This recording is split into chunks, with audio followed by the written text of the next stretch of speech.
Hi, my name is Brisha. And my name is Shaquita, and welcome to Searching for Freedom.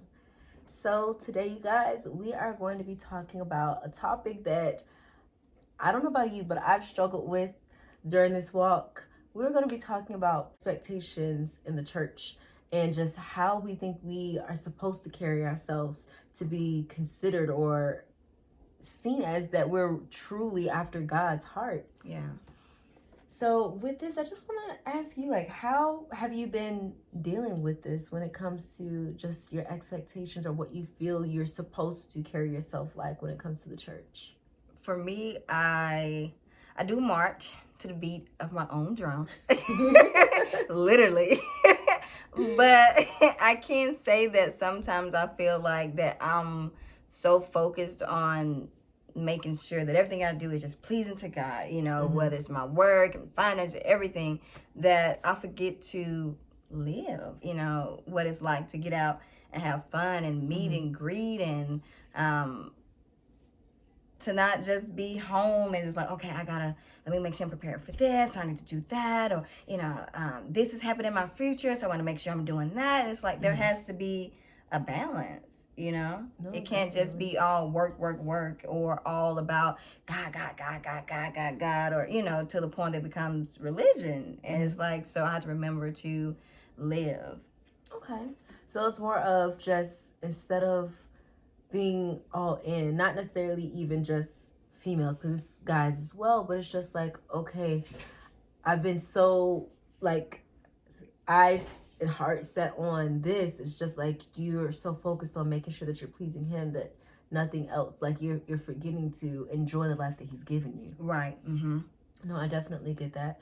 Like, I feel like even with that, like, just trying to find a healthy balance of things that are happening, like simple things, like even like TikTok or just anything.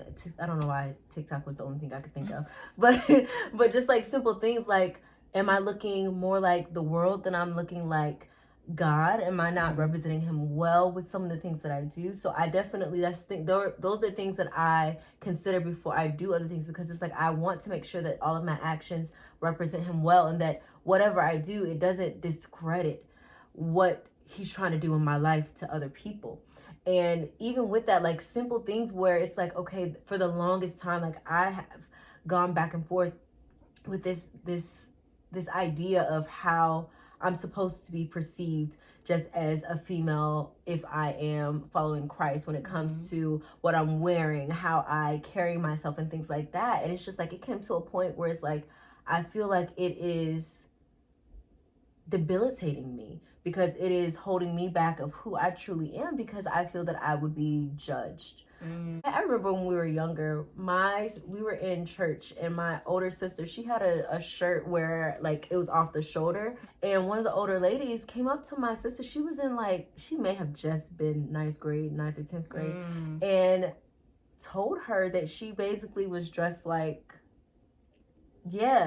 just like that, just because she had her shirt off. And I remember that stayed with me, because I'm just like, you're in church, but you will be so heavily judged by the same people who are worshiping next to you and praying next to you, just because of the outfit that you may wear. Right. And I had to talk to God about that. And it's just like, it's ridiculous, the pressure that can come with it, just because of something you may say or something you may do or something you may wear, when your actions and your character show who you are. Right, because you make me think about what it says, man look at the image, but God looks at the heart. So, and that's something I have to make sure that I'm not just in this Christian bubble, because you will see, someone may be dressed differently than what you're used to, but you shouldn't cast them out, because those people, God used anybody to bring souls to Christ. So if you're counting out because they don't have on a turtleneck, or they don't have jeans down to their feet, or boots or whatever, or heels or whatever, they're not wearing skirts, that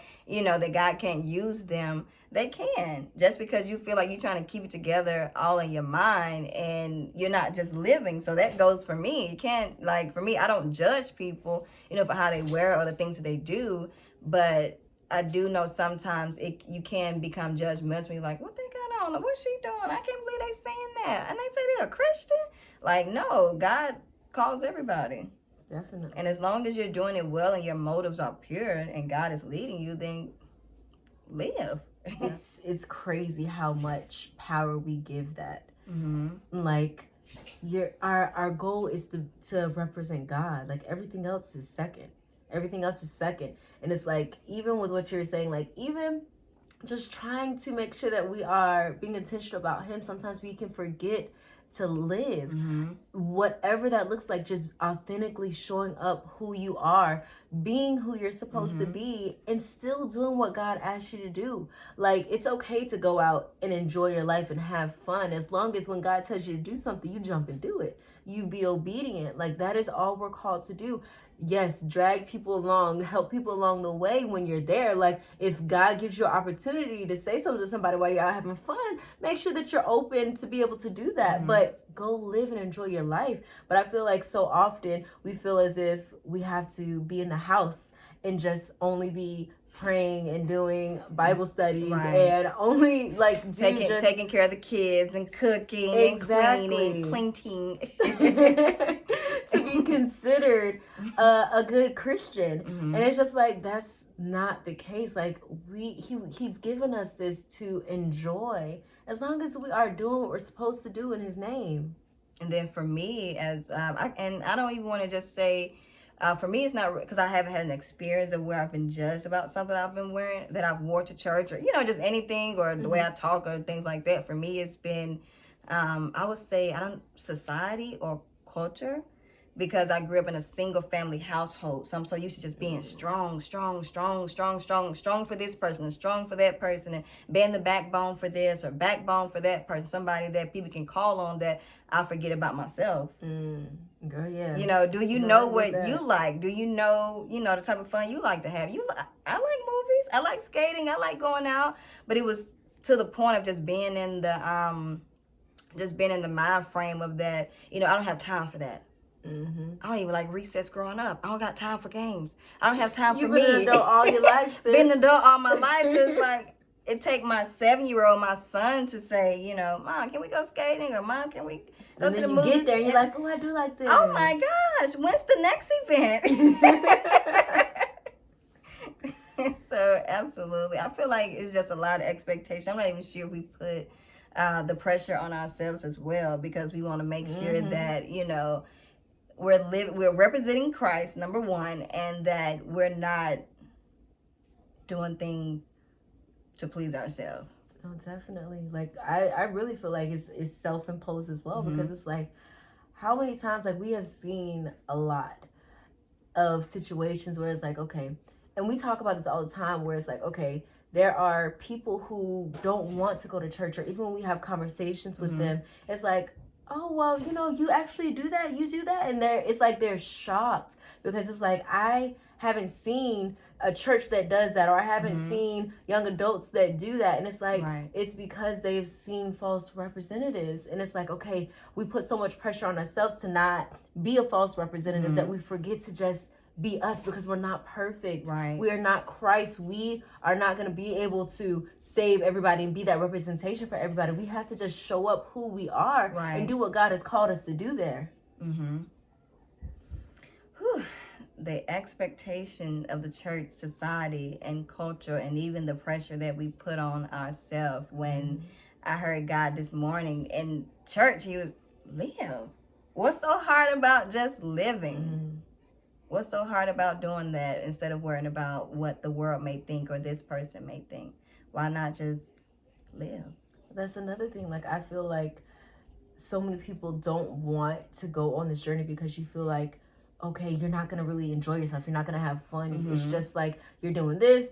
You're just going to be Bible studying and, being in church all day, every day, all Sun week. up to sundown. Exactly. And it's like, no, we get to live as well, but we have to realize that it's okay to do so. We have to give ourselves permission as well, because sometimes we'll be like, okay, well, we don't know what fun looks like now, because especially when you first start this walk off, it's like, okay, this is what fun used to look like, and now it's like, okay, fun doesn't exactly look the same. We may not do all the same things that we used to, but it's like, okay, how do we find a healthy fun now? What does that look like now? And I feel like that is where it comes in, that stigma of, okay, you're just not gonna have any fun. It's like, no, you're not doing what you used to do, what you thought was fun, going out drinking and being in the club or something like that. Like, you may not do those things, but you're still able to be who God has called you to be. You're still able to have the fun and enjoy life the way that you're supposed to. And when we say live, you know, how do we define that when we say live? Because like, oh, I can live. I can have a lot of fun. I can, you know, like you said, drink, smoke, party, club.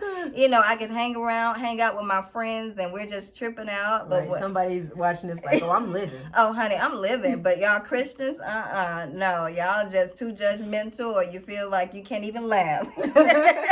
Laughing is a sin. No, it's not. It's not. We have fun. Like, shoot, for us, even with us being in the car with the windows down and just having the music playing and just, you know, parking the car and just jumping out. Like people who see us, like, I wonder what people who see us in the car think, because we literally have all out concerts. We be singing to people. Yes. There's driving by. Like, we are the friends that will literally, what we're in our ball gowns, and we were out in the parking lot, took our heels off, music blasting, just dancing and singing, because listen, we can't explain it. Like, it's pure fun. I mean, just hanging out with, I promise you, when I came into this walk, it was just me, right?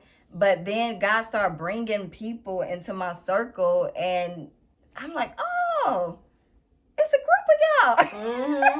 It's not just me. Here. It's not just me doing this walk alone. It's not me joining the Usher board or me, you know, hanging out with old women. Like, it's people my age who getting down with Christ and just living life well, like healthy, you know, when it maintaining finances and, you know, pouring into your investing into yourself, but just living, having fun. Like, just recently, church was postponed Tuesday, and Gabriel was like, hey, let's go to main event, and we had fun. It didn't involve drinking and smoke or anything like that. It was just enjoying life. We just kind of wanted to talk about it more because there are a lot of expectations that we impose on ourselves and that the church imposes on us as well. Like, how you should carry yourself, what it really looks like. And I feel like our church, personally, like, I'm sorry, but I'm a little biased. We go to the best church ever, Victory. But no, like, our church does a really good job of, like, making sure that we're aware of that and not just feeling as if you have to be one certain way. Like, I remember it was one of the events, I forgot what it was, but Pastor Summer, our head pastor, she came into where the young adults were, and after we had the little event, like, the young adults were in there just dancing. Like, this lady came in there and she was dancing with us, just having fun and things like that. It just it's so encouraging to see, like, you can still just be joyful. Like, this walk it's not a sentence. Like, it really isn't. Like, you can live and enjoy yourself, and it does not have to be something that makes you forget where you are or what you're doing, just to enjoy the moment. You just have to remember that you are unique, and you don't have to do things the way that you see other people doing them. God called you for, you know, a reason, and he created you to be different, to be set apart, not, you know, doing what you see everybody else doing it. And if you're feeling like, I don't know if I can do this thing, I don't know if I can, about it. Right, I don't know if I'm Christian material, you know, because, you know, I want to wear this, or I want to do this, or I'll have this idea, or I want to do this. And it's like, no, I'm gonna get shut down because of who I am and my background and where I came from. Like, no, God hears you and he sees you. And if you're in an environment where you can't be you, the person that God created you to be, then, hey, you step out. That's just like, that's just like with our church. Like, she bragged on Victory. I'm just saying, like, even with joining a small group, you know, I've been told, hey, if you can't find a small group, make one, create one. You know, if you want a small group where they draw or artists or rapping or sing, whatever it is, you be you. You don't let anybody else define you but God. Definitely. So we just want to encourage you, like, however you are, like, just step on the scene how you are. Because there's someone else that has that same interest, that feels that same way, that feel they can't be that way. And you may be the one that God is using to show them that it's okay for them to be them, to bring them closer to him. Right. Just because they're seeing you walk authentically who you are, but still love Christ. And it's like, oh, I can do that. I can be that way. I can be who I want to be and still show this love of mine for Christ to other people. Like, be who you are and just show up that way, unapologetically. That's it. We all have our own audience, and I tell people that I've seen pastors come up on the pulpit, and because they're not shouting and hollering or screaming or and God and this and that, and I've heard chit chats around me like, what is he doing? He's boring, or this person, I'm used to this type of church. I'm used to this, and I'm like, everybody have their own audience. Okay, he may not be appeasing to you, but he's reaching one person in this crowd. So, hey. And we all know that God will leave the 99 for the one. Just for the one. God always thin the crowd out. So, so yes, we just wanted to share some of our experiences. I hope that this helps. Please, if you have any prayer requests or any questions, our email is down below. Please send us an email. Thanks for watching. Bye. Hey guys, make sure you like, comment, and subscribe. Smash that notification bell so you won't miss another one of our videos. Thanks for watching.